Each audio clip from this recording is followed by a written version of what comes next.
Come here, boy. Show me how you lot play chess in the slums. Victoria Whitman's voice echoed through the opulent living room of her Beverly Hills mansion, brimming with arrogance like someone who had never had to earn anything in life.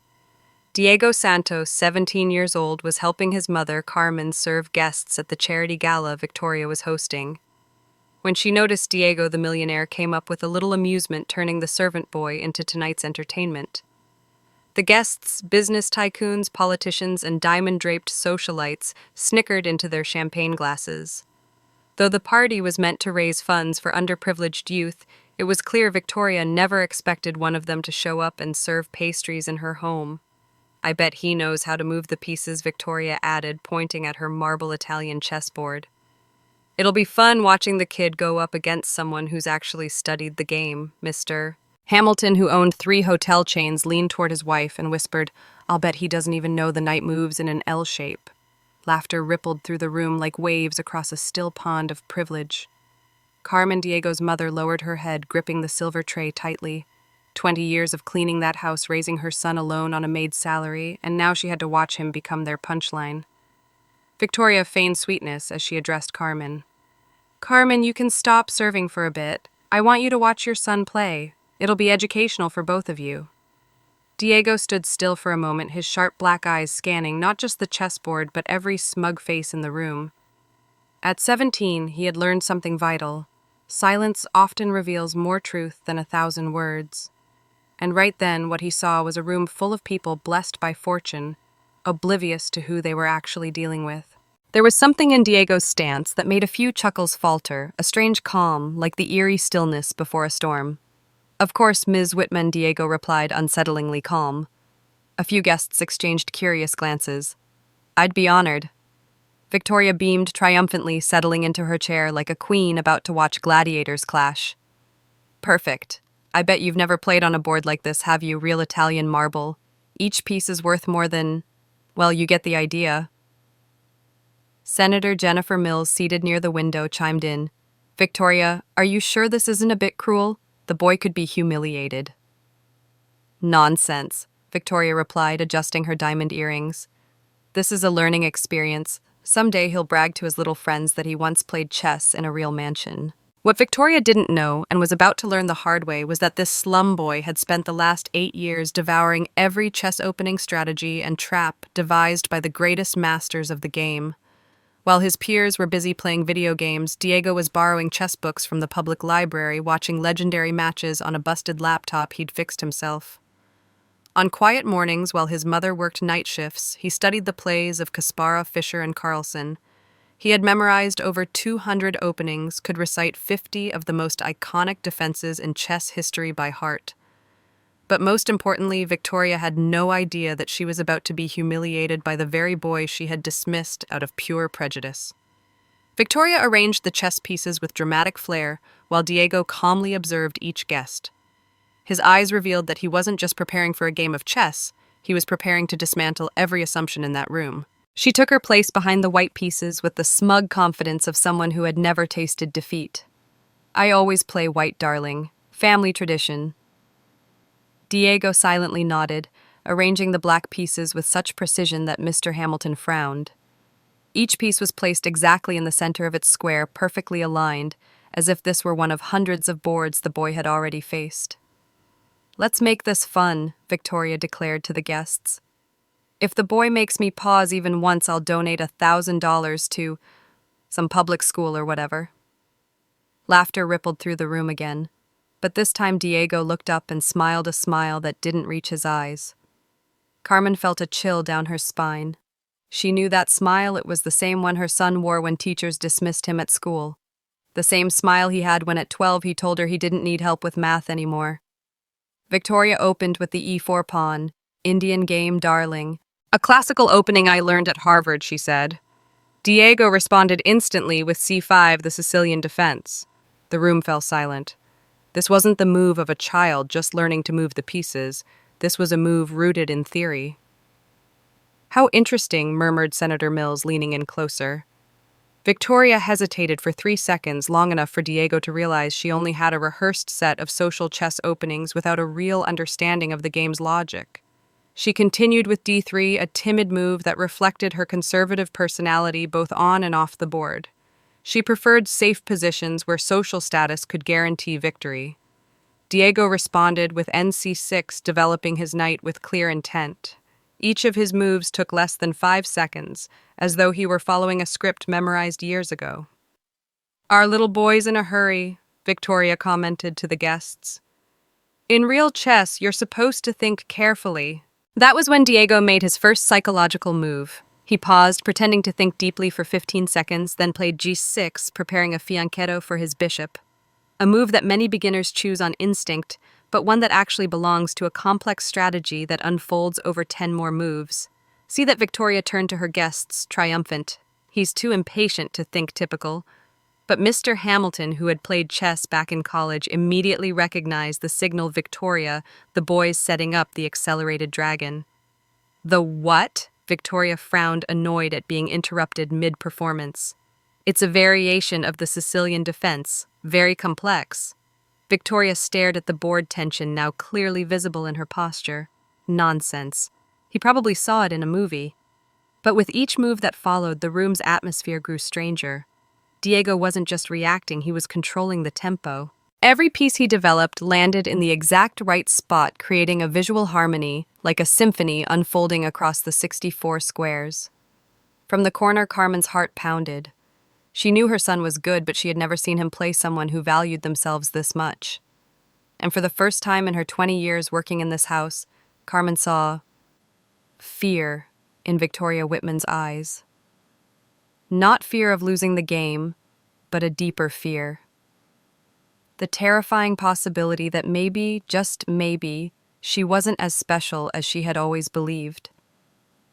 Every time Victoria tried to assert dominance or belittle the boy with fancy words, Diego silently answered with sharper, more precise moves.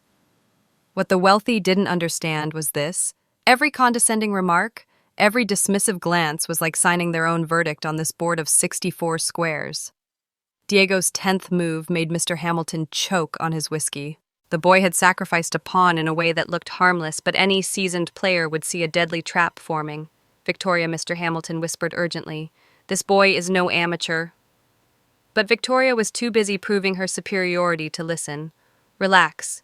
He's probably just memorized a few online openings. I'll finish this game in 5 minutes." And then Diego did something no one expected. He stood up and walked quietly toward Carmen, who had been standing silently in the corner with her hands tightly clasped. "Mama," he said softly, his voice ringing out clearly in the tense silence of the room. "Do you remember when you said one day I'd show them who I really am?" Carmen nodded, tears welling in her eyes. She remembered it vividly, Diego's 15th birthday. She hadn't had money for a cake. He had found her crying in the kitchen and promised that one day he'd change everything. "That boy is more noble than any of us," Senator Mills whispered to her husband, eyes fixed on the mother and son. Victoria tapped her fingers impatiently on the table. "Can we continue? I've got other things to do." Diego returned to the board, but he was no longer the shy boy dragged out for their amusement. He was a young man carrying 8 years of sacrifice, quiet study, and a will forged in hardship. Diego's 11th move was surgical in precision. For the first time, a wrinkle formed on Victoria's forehead. He had set up a double threat: if she defended the king, she would lose her queen. If she saved the queen, she would be checkmated in 3 moves. "No way," Victoria muttered, her eyes now fixed on the board for the first time since the match began. It was only then that Mr. Hamilton let out a breath and said clearly, "Victoria, you're being overwhelmed by a boy who's never set foot in an official chess club." While Victoria desperately tried to wriggle out of the trap, Diego took the chance to observe each face in the room. Congresswoman Mills had stopped sipping her champagne, leaning forward, captivated by every move. The hotel chain owner had put down his phone. Even Mr. Hamilton's wife, who had been flipping through a fashion magazine the entire time, now sat upright, eyes glued to the board.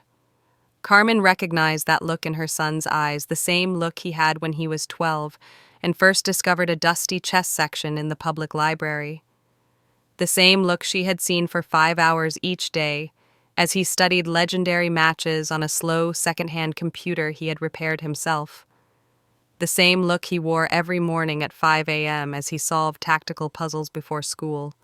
Eventually, Victoria moved a piece, a desperate attempt to escape. But it was far too late.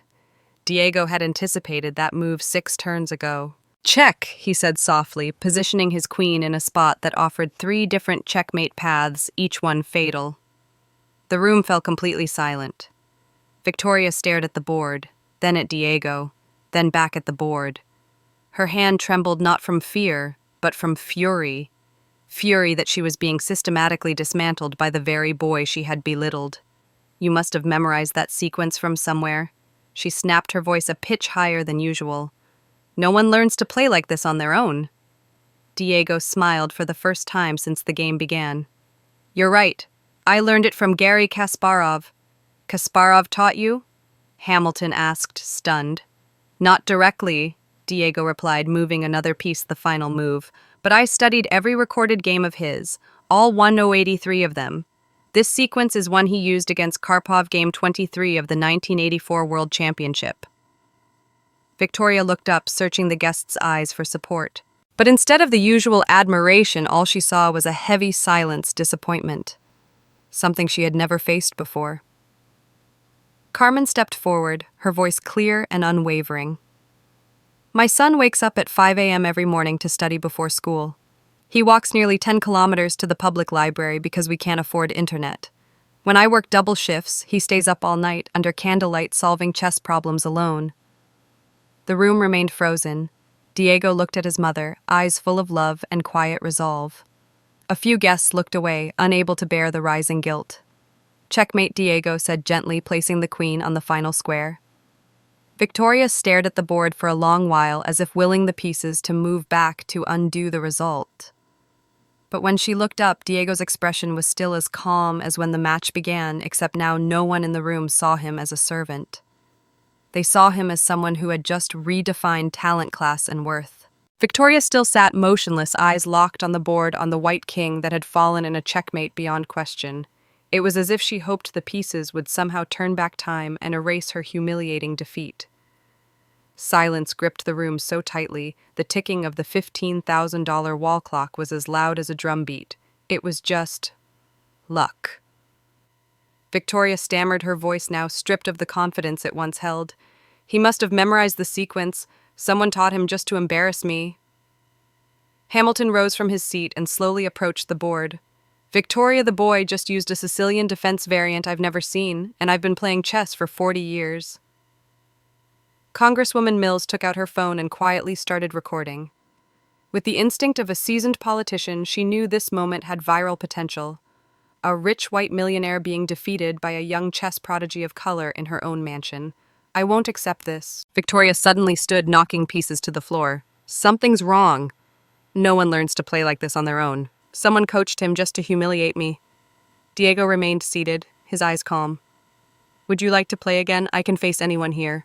Or, if you prefer, I can play all of you at once. The offer sent a ripple through the room. It sounded outrageous until everyone remembered what they had just witnessed, and no one dared to laugh. Now you're just being arrogant, Victoria hissed, her face flushing with a mix of shame and fury. A boy from the slums doesn't get to speak that way to his betters. It was then that Carmen stepped forward, and for the first time in 20 years, she looked Victoria Whitman directly in the eye without bowing her head. Mrs. Whitman, her voice was clear and firm. My son is not from the slums. We come from a working-class neighborhood, and he isn't being arrogant, he's simply being honest about his abilities. Something you clearly struggle to be with yourself. The atmosphere in the room thickened. A few guests exchanged uncomfortable glances. It became clear this was no longer a chess match. It was a test of character, and they were all witnessing who was winning. Victoria turned to Carmen, enraged. How dare you speak to me like that? Have you forgotten your place in this house? No, Carmen replied, her tone cold and composed. I remember it very well, but I also remember my worth. Mr. Hamilton spoke up clearly. Irritated Victoria. Perhaps it's time we admit this young man is truly talented. Victoria let out a bitter laugh. Don't you see? This is all a setup. Someone trained him just to humiliate me. Diego finally stood up. His voice was calm but unwavering, commanding the room's silence. Mrs. Whitman, you want the truth? I wasn't trained to embarrass you. I spent 8 years studying chess because I dreamed of playing against people who respect the game. People who understand that talent has no color, no class, and no pedigree. He paused, scanning the room with steady eyes. When you invited me to play and said, "Show me how kids from the slums play chess," I thought I had a chance to prove I deserved respect. But now I understand you never wanted a fair match. You just wanted a public humiliation. Senator Mills had stopped recording. Her eyes were fixed on Diego, completely enthralled. "How old are you, young man?" she asked. 17, ma'am. "And how long have you played chess seriously?" 8 years. Mills turned to Victoria, her gaze a mix of disbelief and disappointment. "Victoria, you were just defeated by a self-taught teenager. A teenager your family hired as help. A teenager you invited to play chess just to make a mockery of him." Victoria could feel the weight of every eye in the room. But this time they were not eyes of admiration or envy, they were judging. And for the first time in her life, she couldn't control how people saw her. I didn't know he took it so seriously," she muttered. But even to her own ears, her voice sounded weak. Hamilton shook his head, patience worn thin. "That's not the point, Victoria. The point is you invited him to play thinking he'd be an easy win. Why? Because he's the maid's son, because he's black, because he doesn't have money." Silence fell across the room, a silence that could not be denied. Diego quietly began resetting the chess pieces, each one placed neatly as though he were tidying up a battlefield he'd just won. "Thank you for the match, Mrs. Whitman," he said, his voice soft but weighted. "It was enlightening." Then he turned to his mother. "Mum, let's go. I have school tomorrow." Carmen nodded, untying the apron she had been wearing while serving guests. But before stepping out, she looked back one last time at Victoria. "Thank you, Mrs. Whitman. Today confirmed one thing my son deserves much better than this place." Mother and son made their way to the door. Just then, Senator Mills called out, "Diego, would you be interested in a scholarship? I know some universities that would love someone like you." Diego stopped, turned, and for the first time that evening smiled a genuine smile. "Yes, ma'am. I'd be very interested." Mills pulled out a business card from her wallet and handed it to him. "Call me Monday."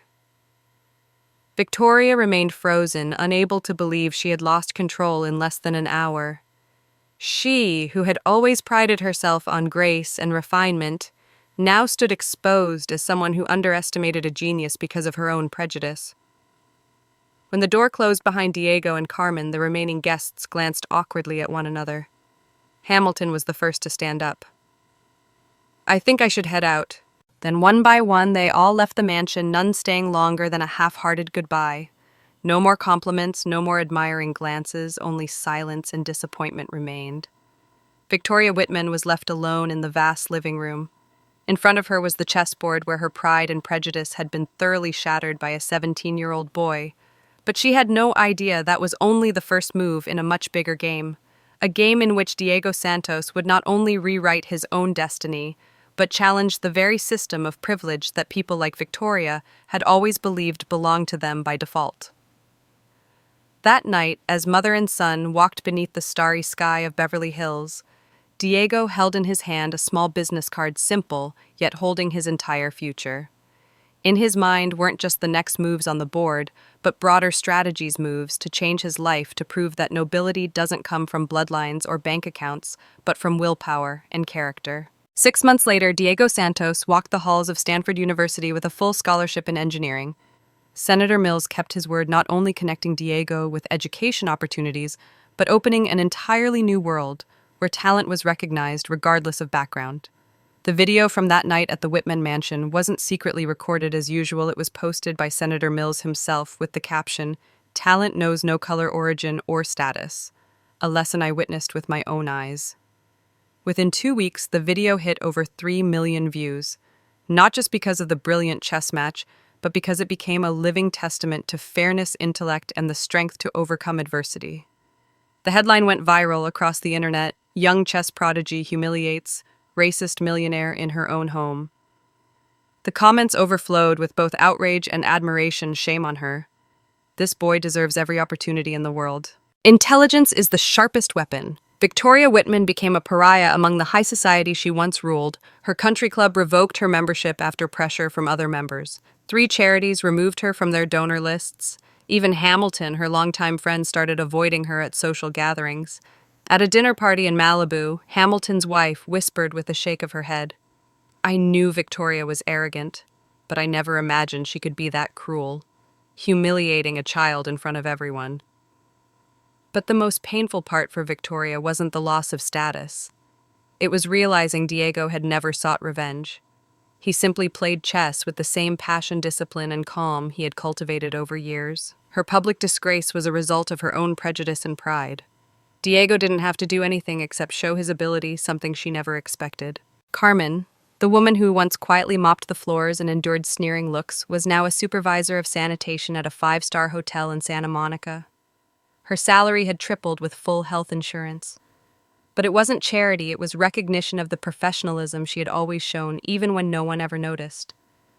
As for Diego, he launched a free online chess program, connecting underprivileged youth with college mentors. In less than 6 months, over 200 students had joined, learning not just how to move pieces, but how to think strategically about life, something no school could teach. In an interview with CNN, Diego calmly shared, "Chess taught me that every person has strategic value.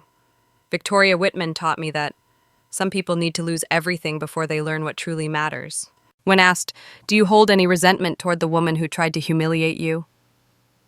Diego only smiled the same calm smile he had that night in the mansion. "Resentment is a piece that only clutters the board. I choose to focus on what I can build." Elsewhere, Victoria Whitman sat alone in her estate, quietly watching the interview on screen. With friends turned away and no charities left to her name, she was left with only silence and regret. Hamilton had called her once after the incident, not to comfort her, but to say, "Victoria, you created that situation." Diego simply responded with, "The class you should have shown from the start." The lesson from that chess game went far beyond black and white pieces. Diego Santos didn't just win a game, he rewrote the narrative of talent, human worth, and how one can turn contempt into purpose, transform insight into power, and convert someone else's failure into their own light. Thank you for watching. I hope you enjoyed a relaxing and captivating storytelling experience. If you liked the video, don't forget to like and subscribe. Your support gives me the motivation to create more amazing content.